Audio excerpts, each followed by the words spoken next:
Hola a todos, bienvenidos de nuevo a mi canal para un nuevo misterio con Molly Westbrook. Si eres nuevo aquí y nunca has visto mi cara, hola, soy Molly Westbrook y subo videos de crímenes reales cada semana. Así que si crees que es algo que te gustaría seguir viendo, por favor suscríbete. Y no olvides activar la campanita de notificaciones para que YouTube te avise cada vez que suba un nuevo video. Esta semana vamos a hablar sobre un caso resuelto de Ohio, cuando una joven de 19 años desapareció en noviembre de 1983 y luego fue hallada asesinada. Las investigaciones inmediatas de la policía se centraron en sus últimos movimientos conocidos, dónde había estado en las horas previas a su muerte, con quién la habían visto. Como resultado de estas investigaciones, en realidad identificaron hasta 4 principales sospechosos en este caso, 4 hombres que creían que posiblemente podrían haber sido responsables de este homicidio. El único problema era que simplemente no sabían cuál de ellos. No tenían pruebas sólidas y concretas para vincular directamente a ninguno de ellos con el crimen. No sería sino hasta más de 3 décadas después cuando la policía finalmente pudo usar algo para avanzar en este caso, sin resolver que no tenían en la investigación original. Ciencia forense. Cuando se obtuvo un perfil de ácido desoxirribonucleico, finalmente pudieron descubrir cuál de sus sospechosos era culpable y por qué había cometido este crimen tan repugnante. Este video aborda temas delicados como agresión sexual y violación. Se recomienda discreción al espectador. Así que para el caso de esta semana vamos a regresar casi 42 años atrás ahora a noviembre de 1983 en White House, que es una aldea ubicada en el condado de Lucas, en el estado de Ohio, en Estados Unidos, y ella es Janine Brown. Era una mujer joven que vivía en Ohio en 1983. Janine Maria Brown nació el 23 de junio de 1964, así que tenía 19 años. Cuando sucedió este caso, en realidad la criaron sus abuelos. Sus nombres eran Edwin y Marjorie Cutcliffe Brown, según un informe. Fue adoptada por ellos poco después de nacer. Hasta donde sé, tuvo una infancia feliz y estable con sus abuelos. Y Janine siempre fue descrita como una joven muy agradable, cariñosa, divertida y ambiciosa, llena de vida, con muchas ganas de vivir. Janine había sido estudiante en la escuela vocacional del condado de Penta. Ella se graduó ahí el año pasado, en 1982, y fue después de que dejó la escuela cuando empezó a trabajar como asistente de enfermería en un asilo local en White House. Eso le encantaba y los residentes mayores la adoraban. Janine era muy cariñosa y generosa, así que era el trabajo perfecto para ella. Cuidaba muy bien a las personas. Para cuando ocurrió este caso, Janine ya se había mudado, ya no vivía con sus abuelos.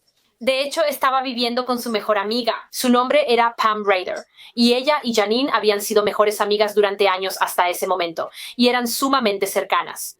Pam en realidad dijo que la gente solía llamarlas a ella y a Janine Laverne y Shirley, que era una vieja comedia estadounidense. Básicamente se trataba de 2 mujeres jóvenes, 2 mejores amigas, que también eran compañeras de cuarto, pero que eran muy diferentes entre sí. Eran polos opuestos, y así eran Janine y Pam exactamente.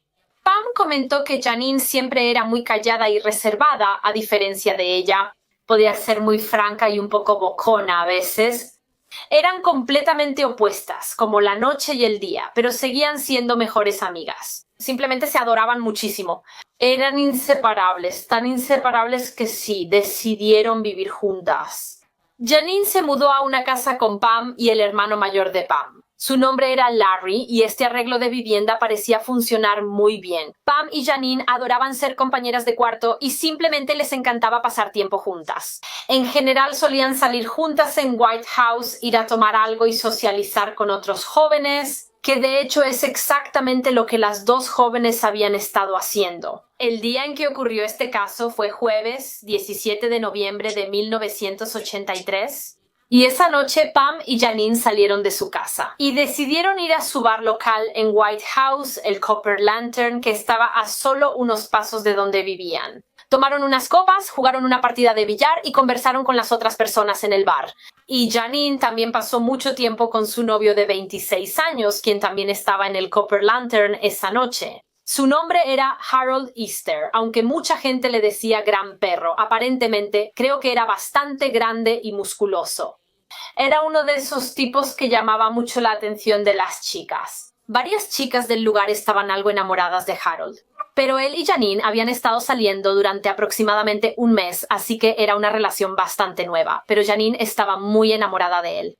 Ella tenía sentimientos realmente fuertes por Harold, así que puedes imaginarte su dolor cuando esa misma noche vio a su novio, Harold, besando a otra chica. Pam y Janine habían pasado un par de horas en el bar Copper Lantern. Parecía que la estaban pasando muy bien, y luego cuando decidieron irse alrededor de las 2:15 de la mañana, o sea, en las primeras horas de la madrugada, el 18 de noviembre Janine se despidió de su novio Harold. Sin embargo, mientras se alejaba del Copper Lantern, rápidamente miró hacia atrás para ver dónde estaba Harold. Y fue entonces cuando vio a una de las camareras del Copper Lantern, una joven llamada Loretta, besando a Harold Estep en los labios. Harold luego diría que ese beso fue totalmente unilateral. Supongo que lo tomó por sorpresa, tanto como sorprendió a Janine. Él dijo que simplemente estaba saliendo del bar cuando Loretta corrió hacia él y lo besó y que no tenía idea de que ella iba a hacer eso. Él dijo que apenas conocía a Loretta, pero por supuesto esto fue desgarrador para Janine verlo. Ella le gritó a Harold, ¿qué estás haciendo? Antes de que él respondiera, ella subió al auto con Pam y regresó a casa muy molesta y angustiada por lo que había visto. Sin embargo, cuando llegaron a casa, Janine en realidad no se quedó allí por mucho tiempo. Simplemente no podía calmarse, seguía muy alterada y empezó a decirle a Pam que necesitaba irse. Necesitaba ir a hablar con Harold de inmediato sobre ese beso. Y Pam se ofreció a ir con ella, pero Janine dijo que no. Dijo que estaba bien yendo sola. Agarró la chaqueta de porrista de la Casa Blanca de Pam, se la puso y salió de la casa, pero sin que Pam lo supiera, esa sería en realidad la última vez que vería a su mejor amiga con vida.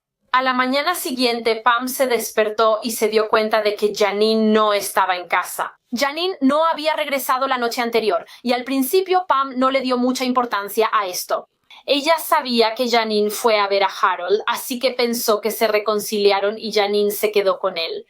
Y esperaba que Janine regresara más tarde para prepararse para su turno en el asilo, ya que tenía que trabajar ese día. Pero curiosamente nunca lo hizo.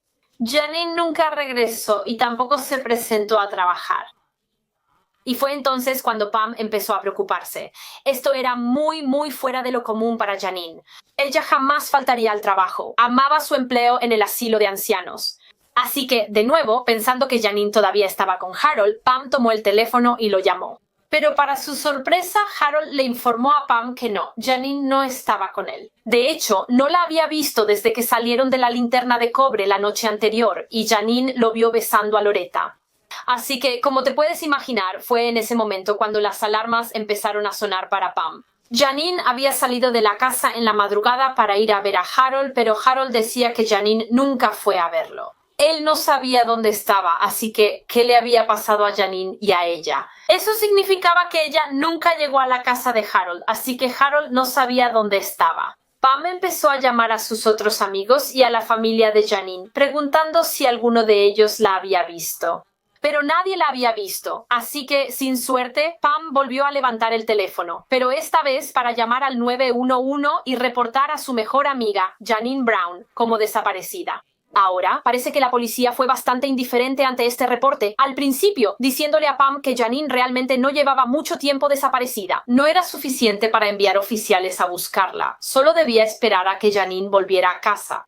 Pero claro, Pam no haría eso. Ella sabía que algo tenía que estar mal, así que empezó a buscar a su mejor amiga por su cuenta. Fue a todas las áreas y lugares alrededor de la Casa Blanca a los que ella y Janine solían ir para ver si podía encontrarla. Pero no había nada, ni rastro de Janine en ningún lado. Era como si simplemente se hubiera desvanecido en el aire.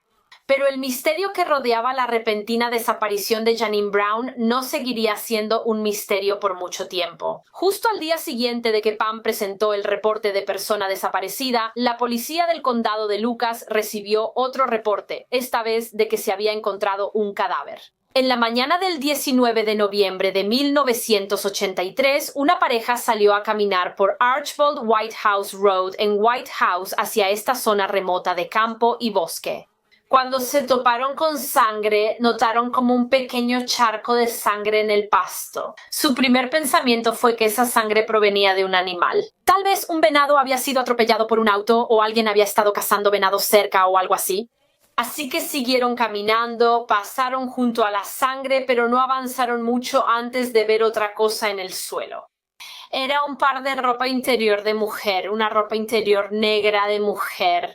Y también vieron lo que parecían ser marcas de arrastre en el pasto y las hojas, como si alguien hubiera arrastrado algo o a alguien por el suelo. Así que siguieron buscando alrededor y encontraron algo más, algo que era aún más siniestro. En una zanja de drenaje cercana, notaron lo que parecía un montón de tierra, lodo y hojas, que no se veía nada natural. Cuando miraron más de cerca, para su horror, se dieron cuenta de que había una pierna humana sobresaliendo de ese montón. Habían encontrado una tumba improvisada, alguien había sido enterrado debajo de ese montón de tierra.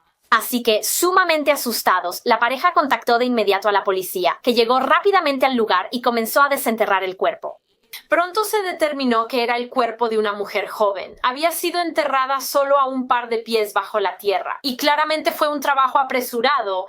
Alguien evidentemente tenía prisa al enterrar este cuerpo. Por supuesto, la policía sabía que aquí había habido juego sucio. Esta mujer, fuera quien fuera, claramente había sido asesinada y era bastante evidente, solo con mirar su cuerpo, cómo exactamente la habían matado. Fue una herida de cuchillo en el cuello, le habían cortado la garganta con un cuchillo. Y, de manera escalofriante, esta herida de cuchillo era tan larga y tan profunda a lo largo de su garganta que esta pobre mujer estuvo a punto de ser decapitada. Así de brutal fue esta herida. También tenía abrasiones y moretones en el cuerpo, que más tarde se determinó que provenían de, como en una pelea de hombres donde la azotaron con una correa. Tenía heridas de defensa en las manos, donde intentó defenderse. Estaba prácticamente desnuda en la tumba. La mayoría de su ropa fue retirada y su ropa interior negra hallada cerca, lo que sugiere un motivo sexual para el crimen. Y efectivamente, cuando se le realizó la autopsia, se confirmó que había sido violada. Era simplemente inimaginable el terror al que esta joven fue sometida por quien la mató nuevamente. Este fue un asesinato tan cruel y despiadado, pero ¿quién era ella? ¿Quién era esta víctima? Obviamente, al encontrarla, la prioridad número 1 de la policía fue identificarla y no les tomó mucho tiempo hacerlo. Enterrada alrededor de su cuerpo, la policía también desenterró una chaqueta que tenía escrito en la espalda "Porristas de la Casa Blanca". Y en el bolsillo de esta chaqueta había un paquete de cigarros Merit. Y fue al encontrar esta chaqueta y revisar los reportes de personas desaparecidas que se habían presentado recientemente en la Casa Blanca cuando los detectives se dieron cuenta de que esta joven asesinada debía ser Janine Brown, de 19 años. Había sido reportada como desaparecida por su mejor amiga, Pam, justo el día anterior a esto. Pam dijo que la última vez que vio a Janine, ella llevaba puesta su chaqueta de porrista de la Casa Blanca. Eso era lo que vestía al salir de la casa. Así que la policía sabía que se trataba de Janine, y los cigarrillos Merritt en el bolsillo de la chaqueta aparentemente eran la marca de cigarrillos que Janine solía fumar. Tras hallar el cuerpo de Janine, la policía del condado de Lucas inició una investigación por homicidio para intentar atrapar a su asesino. Para iniciar sus investigaciones, la policía primero armó una línea de tiempo. Aquí reconstruyeron los movimientos de Janine la noche en que fue asesinada, y esto significó tomar una declaración detallada de su mejor amiga, Pam. Pam obviamente le contó a la policía lo que ella y Janine habían hecho la noche antes de que Janine desapareciera. Salieron a tomar unas copas y jugar billar al Copper Lantern. Les contó cómo Janine se había molestado después de ver a su novio, Harold, besando a la camarera Loretta cuando estaban saliendo del Lantern. ¿Cómo? Al llegar a casa salió de nuevo para enfrentar a Harold por el beso. Y esa fue la última vez que Pam la vio, así que naturalmente. Al enterarse, la policía ya tenía como principal sospechoso al novio de Janine, Harold Easter, de 26 años. Quiero decir, ella iba a ver a Harold esa noche, iba a confrontarlo. ¿Es posible que esto haya provocado una discusión entre ellos? Tal vez se volvió físico, Harold se volvió violento y la discusión escaló y terminó con Harold asesinando a su propia novia.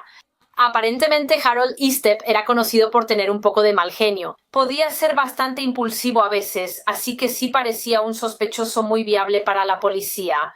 Así que los detectives fueron a hablar con Harold, a entrevistarlo sobre el asesinato de su novia, Janine Brown, y Harold lo negó completamente. Dijo que no tenía nada que ver con la muerte de Janine y afirmó que ni siquiera la volvió a ver. Tras salir de la linterna de cobre esa noche, le dijo a la policía que había ido a casa de su hermana esa tarde, después de salir del bar, y que Janine nunca fue a visitarlo, lo cual su hermana sí confirmó. Ella dijo que Janine nunca fue y que Harold nunca salió después de regresar del bar. Ahora, comprensiblemente, esto no era la coartada más sólida para la policía, porque existía la posibilidad de que la hermana de Harold estuviera mintiendo para protegerlo, podría haberle dado una coartada falsa. Así que no podían descartarlo como sospechoso basándose en esto, pero al mismo tiempo no había nada concreto que lo vinculara directamente con el asesinato de Janine, así que no podía ser eliminado. Pero también la policía se vio obligada a seguir adelante y a investigar a otros hombres también. Harold fue dejado de lado por ahora, así que la policía empezó a investigar al resto de las personas. ¿Es posible que alguno de los otros hombres que estaban en la Copper Lantern esa noche haya sido el autor? Tomaron una declaración de la camarera Loretta, la misma camarera que había besado a Harold, y creo que ella admitió que había sido un poco coqueta con Harold. A ella le gustaba, corrió hacia él y lo besó, algo que él no esperaba. Aún así, ella le dijo a la policía quién más estuvo en el bar esa noche mientras trabajaba. White House era un pueblo bastante pequeño en Ohio. Por eso, la mayoría de quienes iban al Copper Lantern eran clientes habituales. Las personas que Loretta veía casi cada noche. Por eso pudo dar a los detectives una lista de otros hombres que estuvieron ahí con Janine. Así que la policía empezó a revisar esta lista e identificaron a un par de posibles sospechosos más. El primero fue Larry Rader, quien, si recuerdas, era el hermano mayor de la mejor amiga de Janine, Pam Rader, quien también vivía con Janine y Pam. Larry, Pam y Janine compartían la casa. Larry también había estado bebiendo en la linterna de cobre la noche en cuestión. Y resulta que en realidad él fue un antiguo interés amoroso de Janine Brown. Ellos salieron antes de que Janine empezara con Harold. La hermana de Larry, Pam, comentó que Janine empezó a salir con Harold para que Larry sintiera algo de celos. Estaba claro que todavía había algunos sentimientos ahí. Janine todavía sentía algo por Larry. Cuando ella empezó a salir con Harold, Larry sentía lo mismo. Aún tenía sentimientos por Janine. Entonces, ¿sabes? Esto pudo haber sido un motivo. Estaba celoso de que Janine estuviera saliendo con Harold y decidió matarla. Porque según él, si no podía tener a Janine, nadie más podría. Entonces, la policía le preguntó a Larry sobre sus movimientos la noche de la muerte de Janine, y él confirmó que había estado en el Copper Lantern esa misma noche. Aunque en realidad él llegó ahí antes de que Pam y Janine llegaran, y por lo tanto también llegó a casa antes que ellas. Larry dijo que estaba bastante borracho cuando llegó a casa, así que simplemente se quedó dormido en el sofá. Se quedó dormido y estaba en casa durmiendo. Cuando Pam y Janine regresaron más tarde y cuando Janine volvió a salir para ir a ver a Harold, Pam lo confirmó. Ella confirmó que su hermano seguía profundamente dormido cuando ella y Janine regresaron y que permaneció en la casa toda la noche. Él estaba en la casa durante el tiempo en que Janine desapareció y fue asesinada, pero la policía tenía el mismo problema con Larry que con su sospechoso anterior, Harold. El hecho de que, otra vez, era su hermana quien respaldaba su versión y por lo tanto la policía no podía estar 100% segura de que esto fuera la verdad. Porque, de nuevo, Pam podría haber estado tratando de encubrir a Larry, aunque también era la mejor amiga de Janine. Así que ese era otro sospechoso que la policía realmente no podía descartar ni confirmar de manera definitiva. Pero la lista de personas de interés en el caso de Janine seguía creciendo. La camarera también informó a la policía que otra persona llamada Bill Hasinger también estuvo en el Copper Lantern esa noche. Aparentemente a Bill le decían Crazy Horse en el pueblo y se convirtió en sospechoso para la policía porque al parecer Bill era un sobrevivencialista. Tenía como pasatiempo practicar habilidades de supervivencia al aire libre y tenía un interés muy fuerte en los cuchillos. También tenía antecedentes penales, creo que por delitos relacionados con drogas. Y de nuevo, él había estado en el bar esa noche, así que la policía habló con Bill sobre el caso de Janine. Él dijo que sí, que había estado en el Lantern la misma noche que Janine, pero dijo que se fue solo y que no volvió a ver a Janine después de salir del bar, y que no tenía idea de quién la había matado ni tenía nada que ver con su muerte. Bill dijo que se fue solo a casa esa noche, lo que significa que no había nadie que pudiera verificar su coartada. La policía ahora tiene a este tercer sospechoso, Bill Heisinger, a quien tampoco podían descartar. Fue difícil para la policía, porque por supuesto esto fue a principios de los años 80 cuando el ácido desoxirribonucleico y la ciencia forense simplemente no existían todavía, o al menos estaban en sus días muy tempranos. Ellos sí tenían el ácido desoxirribonucleico del asesino de Janine. Como sabemos, Janine fue violada por su atacante y se recuperaron rastros de su semen durante el kit de violación. Pero no podían usar esta evidencia entonces. Simplemente no tenían la tecnología forense a su disposición para poder compararla con sus sospechosos y ver si había una coincidencia. Esa tecnología aún no existía, por eso a la policía le costaba descartar sospechosos. Pero en un esfuerzo por intentar obtener más información sobre el caso, más pistas y datos, la policía pidió ayuda al público para que les proporcionaran información. La noticia del caso de Janine se difundió rápidamente. Los medios de comunicación se hicieron eco de su caso y las estaciones de televisión empezaron a informar sobre él. Pam, la mejor amiga de Janine, salió en las noticias para hablar del caso y de su última noche con vida. Y gracias a toda esta cobertura mediática llegó una pista muy importante. Fue una pista que en realidad fue reportada por un residente masculino del asilo donde trabajaba Janine en White House. Su nombre era Chester y se presentó ante la policía y de hecho les dijo que había visto a Janine. La noche en que desapareció, Chester era conocido por ser un poco noctámbulo. A menudo salía a caminar por el asilo en las primeras horas de la mañana. Por cierto, el asilo estaba a solo un cuarto de milla de donde vivía Janine de todos modos. Chester dijo que había estado caminando en las primeras horas del 18 de noviembre cuando vio a Janine también caminando sola por la calle. Ahora, no creo que él pudiera estar 100% seguro de a qué hora fue esto. Él creía que fue entre las 3 y 4 de la mañana, pero dijo que vio a Janine caminando, así que se detuvieron y tuvieron una breve conversación antes de que Janine siguiera caminando. Y mientras ella se alejaba caminando, Chester vio que una camioneta color café se detuvo cerca. Él vio cómo Janine se acercó a la puerta del lado del pasajero de la camioneta. Claramente habló con la persona que la estaba conduciendo y luego abrió la puerta y se subió. Y ese avistamiento de Janine subiéndose a la camioneta café fue lo último que se supo de ella. La última vez, al parecer, que alguien la vio con vida. Entonces, ¿quién estaba conduciendo esa camioneta café? Desafortunadamente, Chester no pudo ver bien al conductor desde donde estaba parado, y también porque ya estaba oscuro afuera. Pero parecía probable que el conductor tuviera algo que ver con el asesinato de Janine. ¿Y adivina qué? La policía descubrió que uno de sus 3 sospechosos sí tenía una camioneta color café. Era Bill Heisinger, así que la policía decidió revisar su camioneta. Buscar si hallaban algo ahí, alguna prueba que lo vinculara al asesinato de Janine. Recogieron algunas fibras de alfombra de su camioneta para ver si podían hacer coincidir alguna de estas fibras con algo que se hubiera encontrado en el cuerpo o la ropa de Janine. No pudieron, la verdad fue un callejón sin salida. Y aunque no encontraron nada en la camioneta que incriminara a Bill, el solo hecho de tener una camioneta marrón lo mantenía como uno de los principales sospechosos de la policía. Pero Bill Heisinger no era el único individuo que la policía encontró que tenía una camioneta marrón. Otro hombre que estaba en el Copper Lantern la noche del asesinato de Janine también tenía una. Su nombre era Andy Gustafson.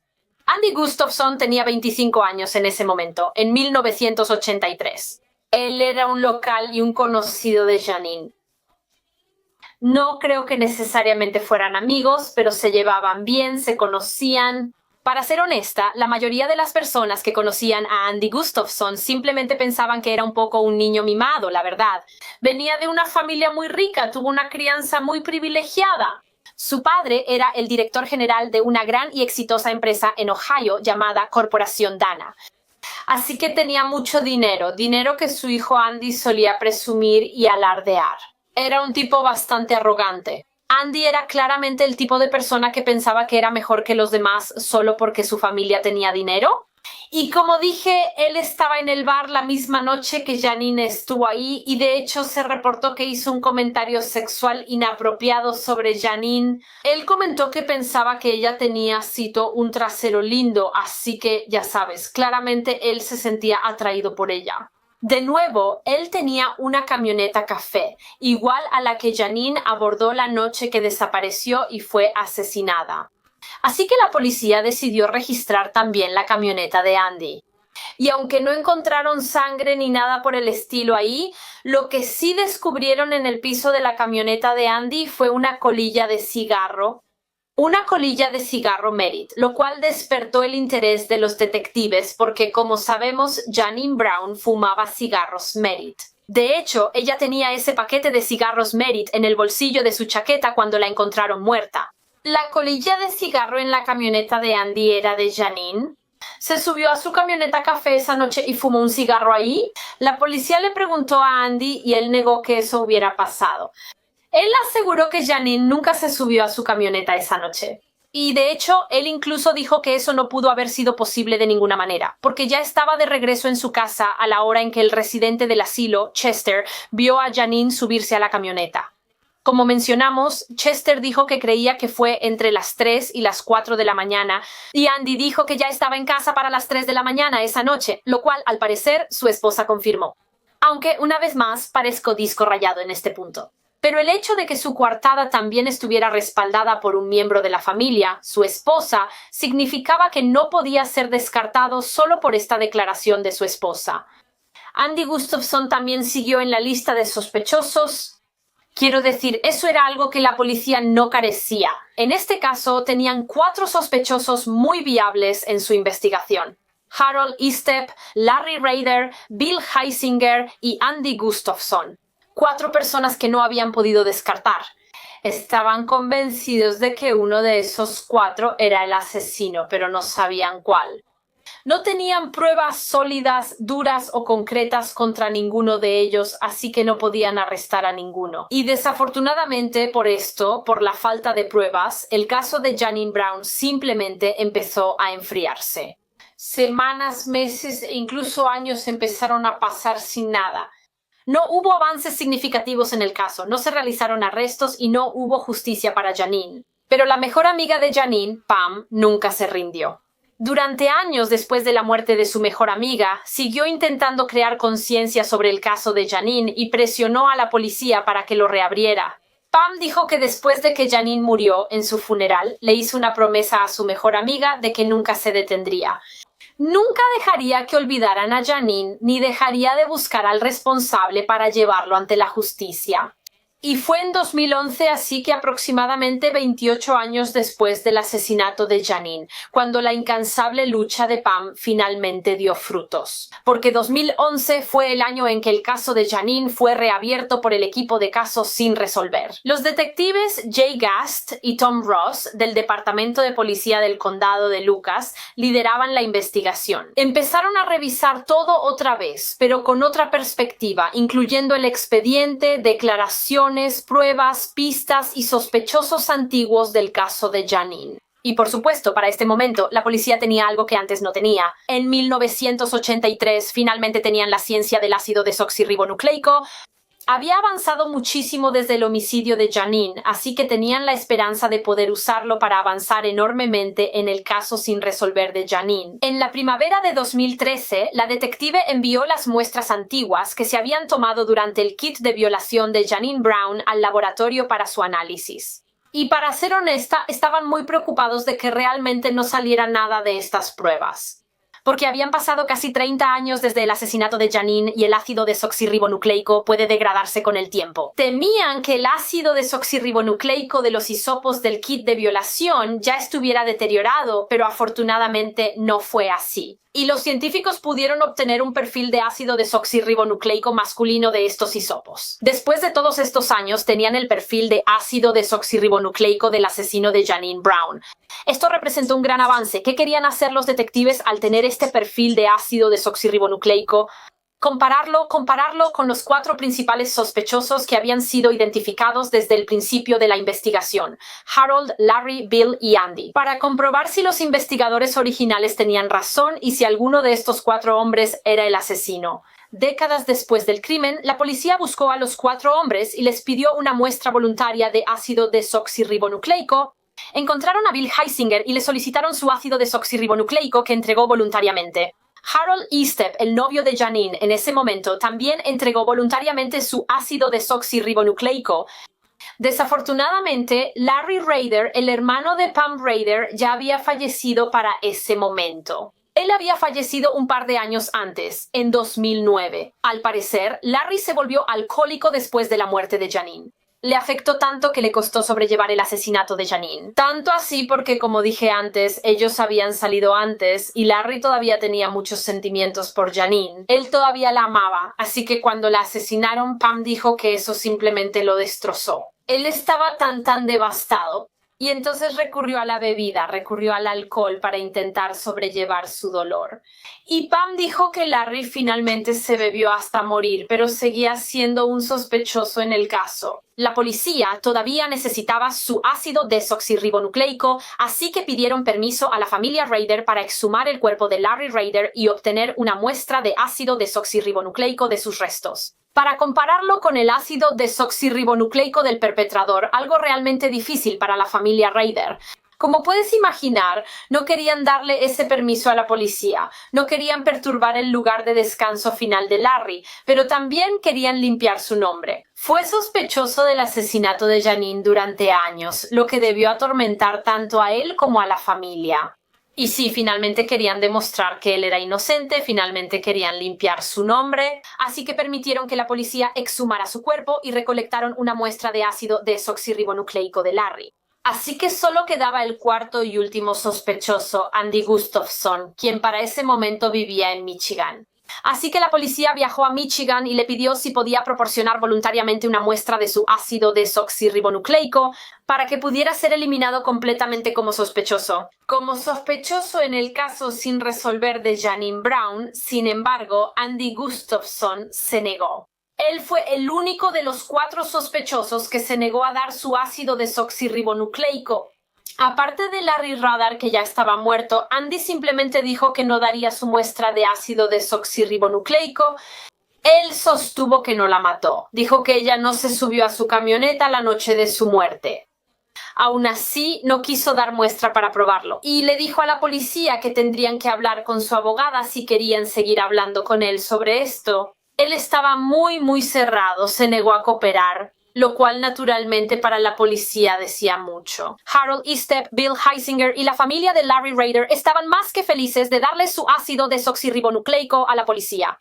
Solicitaban las comparaciones para ser descartados como sospechosos. Entonces, ¿por qué la reacción de Andy Gustafson no fue la misma? Si realmente era inocente, si de verdad no cometió este crimen, ¿por qué no querría demostrarlo dando su muestra?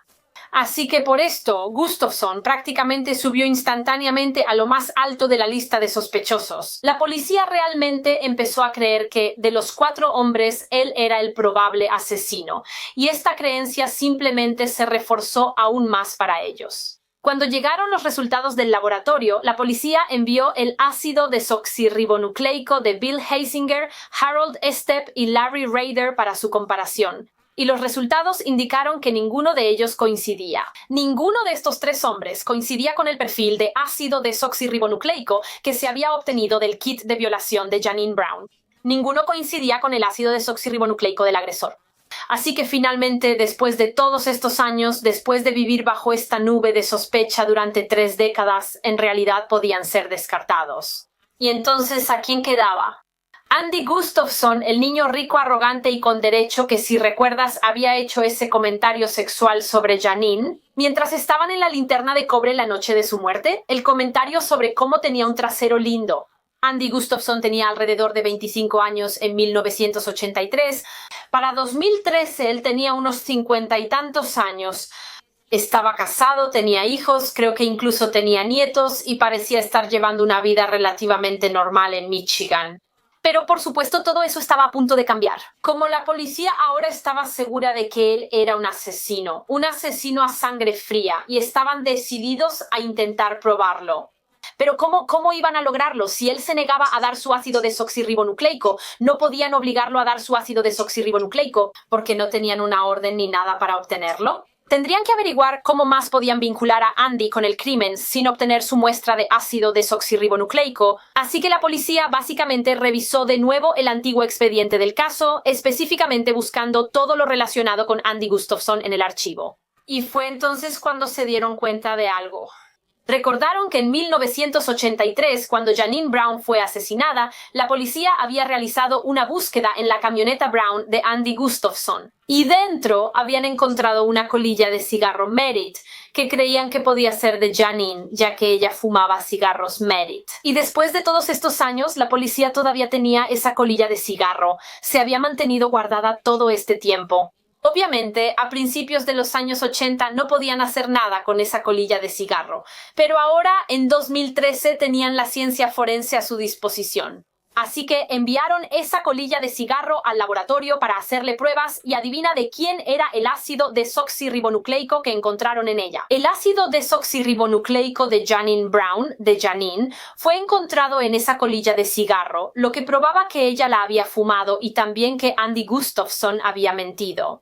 Durante años, él negó que Janine hubiera estado en su camioneta café. Ella no estaba en su camioneta la noche que murió, pero esa colilla de cigarro demostraba lo contrario. La policía finalmente tenía pruebas sólidas para vincularlo con el crimen. Bueno, en cierto modo sí.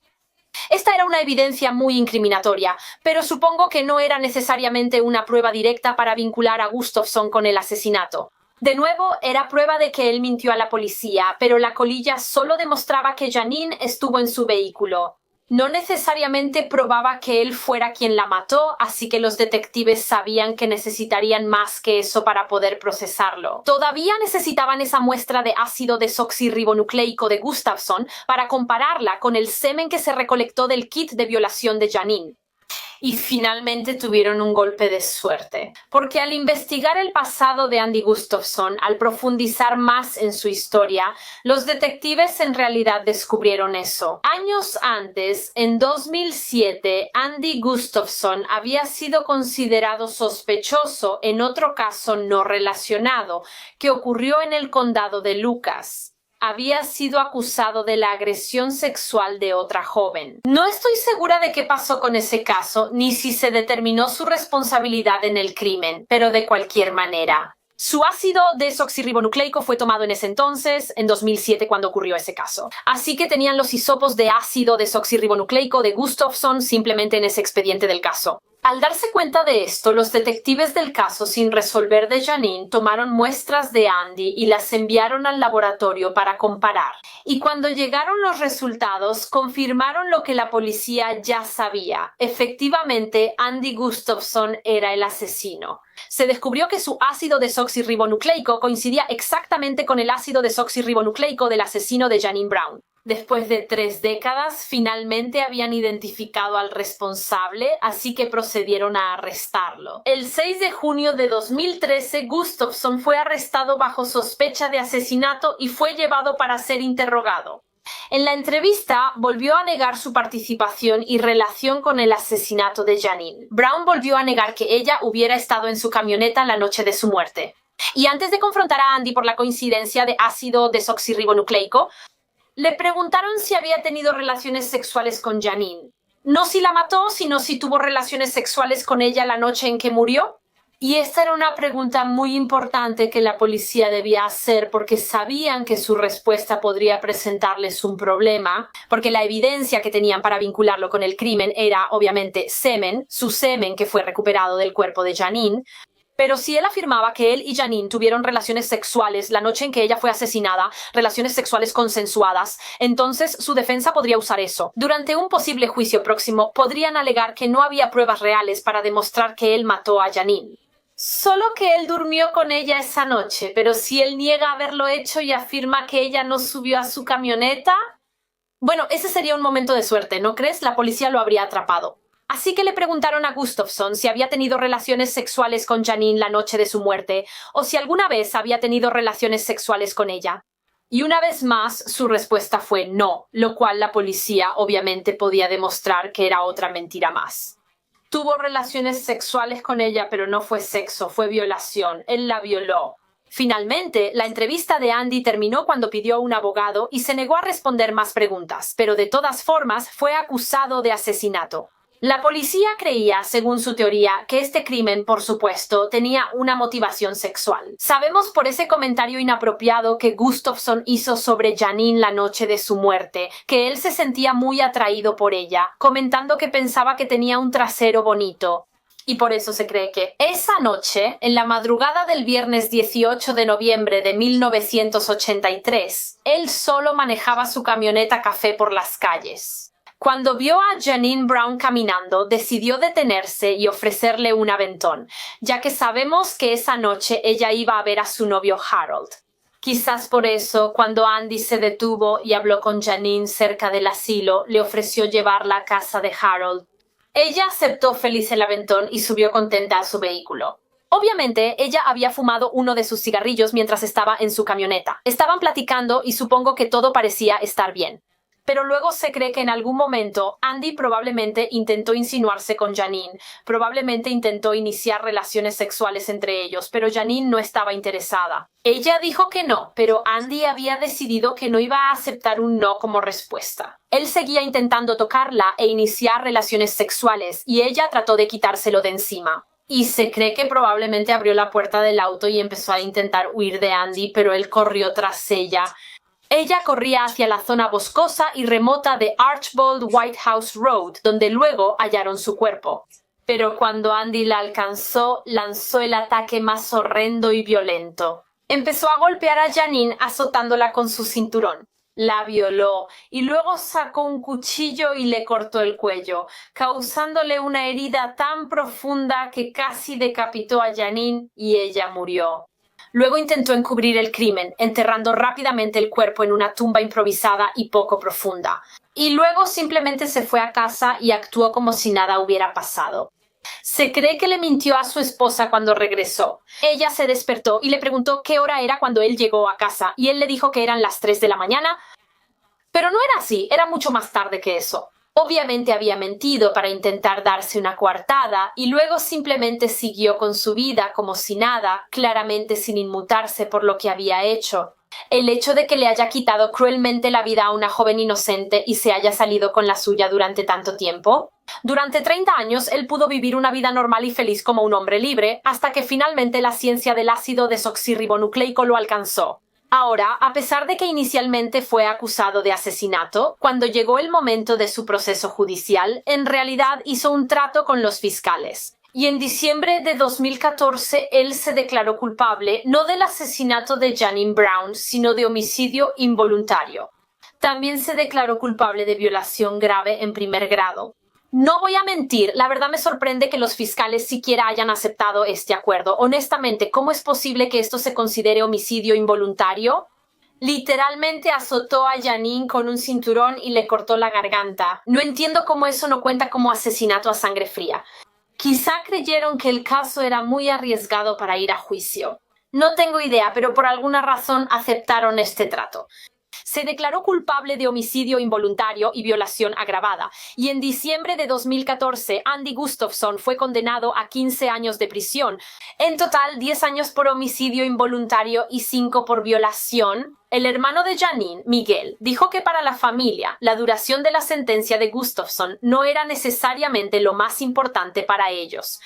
Era más bien eso, la confesión que querían, esa admisión de culpa por parte de Andy, esa confesión de que él fue responsable de la muerte de Janine y al declararse culpable, supongo que sí obtuvieron eso, aunque fuera culpable de homicidio involuntario.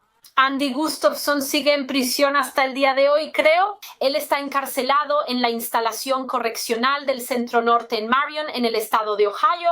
Y según fuentes, él podría ser elegible para libertad condicional en 2028, lo cual es bastante aterrador, ya que eso es dentro de un par de años, pero sí, eso nos lleva al final de este caso. Eso concluye el caso de Janine Brown. Janine tenía solo 19 años, apenas era una adulta. Estoy segura de que tenía un futuro brillante por delante, pero todo le fue cruelmente arrebatado por un hombre que simplemente no podía aceptar un no como respuesta. Un caso muy trágico, pero eso es todo por este caso.